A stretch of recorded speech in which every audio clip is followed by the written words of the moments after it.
theophanies and so on, many other mazahir, majali, jalwaha, these are tajalliyat, these are of the one things and one reality, and so there is no two. But the difference between Mullah Sadra and the Ibn Arabi is that Ibn Arabi says the individual unity of being cannot be demonstrated, cannot be proved. This is the matter of intuition. This is a matter of unveiling. Intuition, no. Unveiling. It means mystics, in the depth of his experience, see the fact, see the reality, not the fact again. These are the fact means something else. See the reality. And that everything else is considered as only the theophany, as the self-disclosure expressions, as so and so. But Mullah Sadra says, no, we can demonstrate it.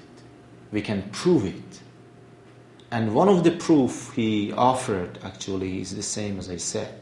It means to analyze and to understand exactly what we mean by the concept of infinity. So infinite things cannot be two. When you speaks of 2, 3, 4, so there is limitations. And already you denied limitations. But he says this idea. But whether the argument is conclusive or not, myself, of course, I don't believe that it is conclusive. I don't say that I do not deny the truth of this matter. Maybe in fact, maybe the individual unity of being and the rest of things are manifestations. But if the proof is the same as I said, this proof, of course, can be counter-argumented. Somehow counter-argument can be made against this proof. And if you are interested, I would say that. Yeah, please.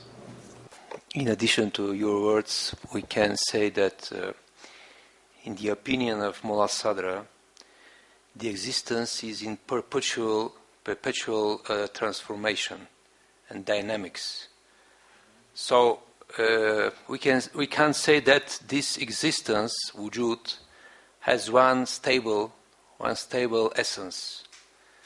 So the problem, even in this concept of Mullah Sadra, the problem is not resolved. Because if the existence is in perpetual changings, harakat al-jawhari, how can we grasp the essence? It's almost impossible. If we can grasp it in the moment now, in the eternal now. So it means that when we speak about the one, he's beyond. We can have the intuition, the primordial intuition, like Plotinus, that the one is beyond essence and existence, and hypertes ousios. Maybe, and we know that in Shia Irfan, some authors like Qazi Sayyid Qummi, Ya Tabarsi, Rajab Bursi, some of them have the same opinion that about God, about Almighty, we couldn't use the terms existence and essence. He's beyond one and many. Can we have this kind of opinion? Because even Ibn Arabi or Mullah Sadra, although I like them very much, Adam nonness. I don't know. عدم محض يعني لا يخبر عنه. We couldn't say anything. غيب الغيوب. We couldn't say existence or essence. ماهيات يا وجود. Something like that we can. After all, we couldn't. language is very weak to express even the terms of the biggest philosophers and arifs are not sufficient to express which is beyond the worlds. Yeah, but concerning the substantial motion of Mullah Sadra, of course, you know that I should correct that Mullah Sadra believed that substantial motion in the material world, it means not in everything.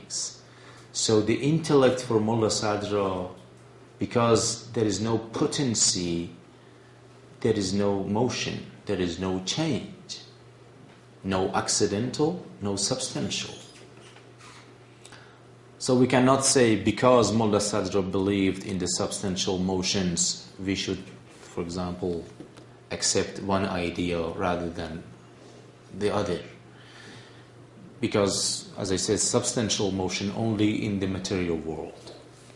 And somehow we can say the Aristotelian ideas were dominant on the thought of Mullah Sadra, that he denied any perfection or any, let us say, change in the domain of intellects or in concerning the mala'iks and the angels and so on.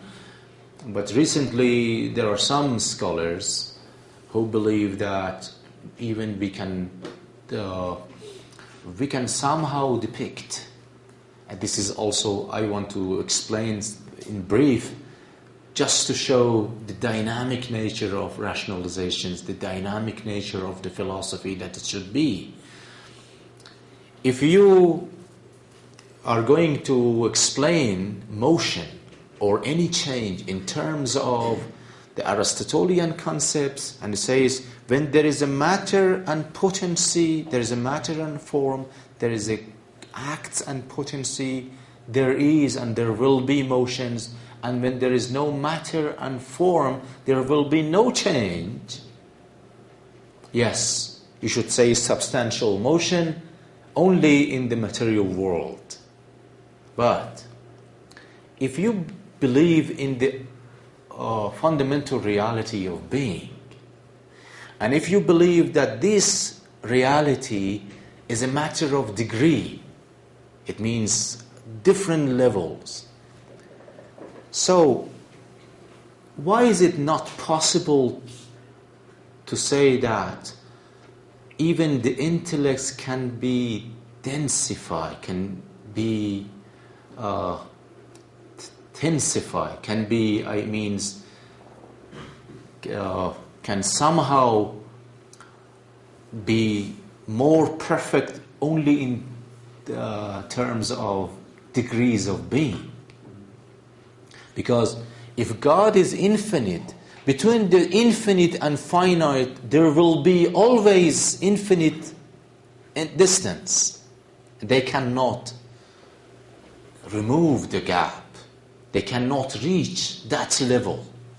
But why we should say only human being, for example, can be perfected?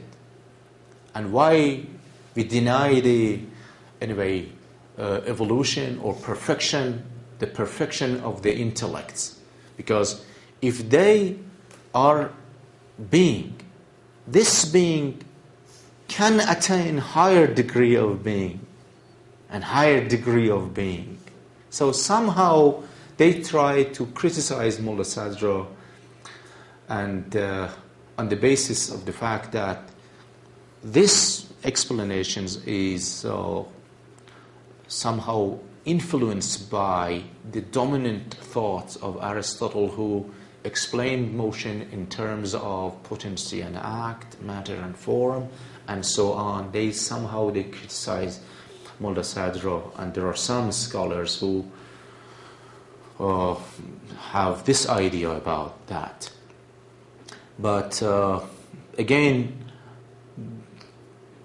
what you are eagerly, I think, advocating and emphasizing on is the avoiding any applying or ascribing any concepts to God I would again say that if we are going to talk about God, if we are going to understand and anyway discuss about God, we have no choice except to utilize some concepts. There are some, just to one more sentence, there are some philosophers or there are some anyway mystics in the Christianity, like the pseudo-Areopagite. He was anyway the philosopher or a kind of anyway Christian thinkers who has very extreme attitude toward the avoiding using any concept about God. When he in his very short treatise, very short treatise on the names of God or divine names, he says God is no existence, no non-existence, no light, no dark, no substance, no accidents, the purely negative is very extremely negative theology, in such a way that so what it is, what he is, whether you want to describe somehow to talk about somehow about him or not. If you are talking about him, we have these ideas. We have existence and non-existence. We have substance and we have essence. We have nature. We have things.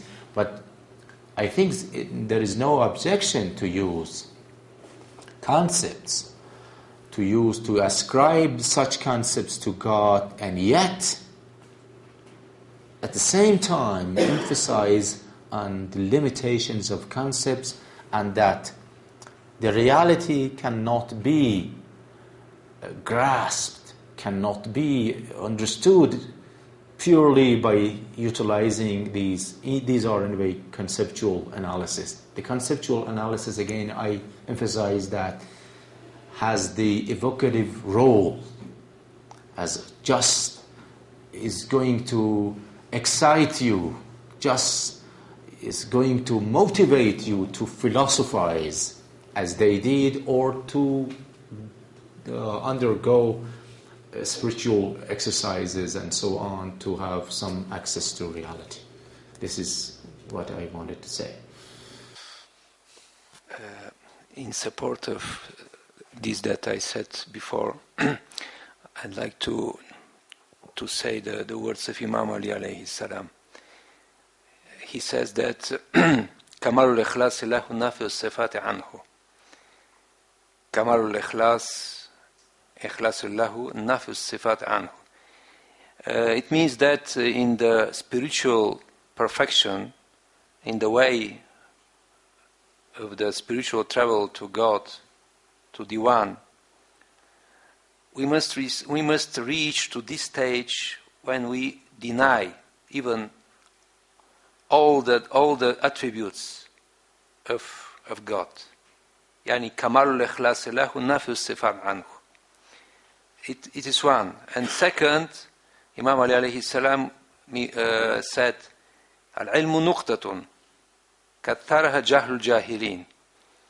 Yani knowledge is only one point, but the ignorance of the ignorant people made this one point many. So it means that in the perfection, in the spiritual perfection, we must reach to this point, this one, which is the real knowledge, and this one cannot become two. That is, from azal to azal, from eternity to eternity, there will be only one point. And everything else is ignorance, is jahl. And so it means that we must liberate ourselves from this ignorance to reach to this one point. Because some Arabs, like Shabestari, says that we have only one point, yek noqte, only one point that is which is activate, which is in motion. in such a speed that we cannot imagine. But we have only one point. All the existence is only one point. It's a very interesting point of view. Even we speak about existence, wujud, we have only one point, like the picture of television. We have only one point that is motioning with very big speed. So all of us, we are only one point. There is not 2 points. And about him, we cannot say anything from the point of view of this classification of attributes and sifat wa asma. You see, I said to you two sentences from Imam Ali. Can we, Ali? Yes, I would say that. The nafyu sifat, and it doesn't mean the negation of perfection of God. It doesn't mean that. So if God is perfect, you should some accounts of his perfection or not? Are you going to give us some accounts of his perfection or not? You all should always remember It's beyond the notion of perfection.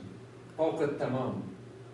So, Plotinus says that خدا فوق التمام يعني فوق الكمال. if I ask our notion is kamal or naqs, perfection or not perfection. Maybe. no dichotomy. We cannot dichotomy of.